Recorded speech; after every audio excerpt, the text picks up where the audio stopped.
Today we are on the way to My Lai 4 or Sơn Mỹ Village Museum. This is a very famous destination in Quảng Ngãi province and also a very terrible place about the Vietnam wars. That is My Lai 4, also called Pinkville. Pinkville. Okay. Shrimp farm? Yes.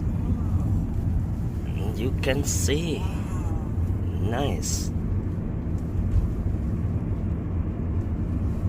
Arrive here on the right, the site on the right. The Lai Massacre, a tragic memory that still echoes.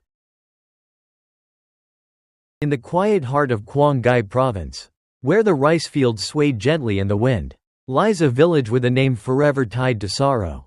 My Lai, a name not only etched in geography, but burned into memory, a memory of loss, of pain, and of a tragedy the world must never forget. Here, the breeze carries stories, if one stops to listen. It was the morning of March 16, 1968. A U.S. Army unit approached the hamlet of My Lai, under the assumption that enemy forces were hiding among the villagers. But there were no enemy forces. What followed was not a battle, it was a massacre. More than 500 civilians, men, women, children, and the elderly, were killed. They were unarmed. They were defenseless. They were human lives, erased in hours. There was no exchange of fire.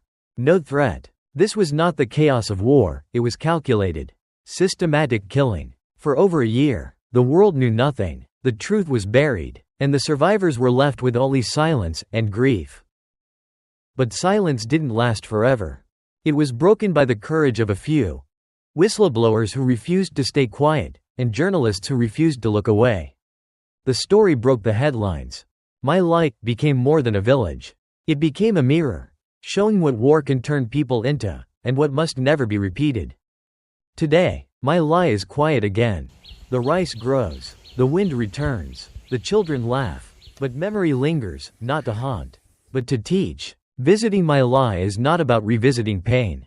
It's about facing truth. And in that, honoring lives lost, and learning what peace truly costs. 29, 7, and 5. She and 4 children no longer. Were there anyone alive in her family? We have 3 tables. One table we worship children. One table we worship women, and the red table we worship older people. History matters, because remembering is the first step to healing. If this story moves you, share it. Speak of it, let it not be forgotten. And if you ever find yourself in Vietnam, walk these fields. Listen to the silence, it still speaks. Subscribe for more untold stories of Vietnam, raw, real, and unforgettable.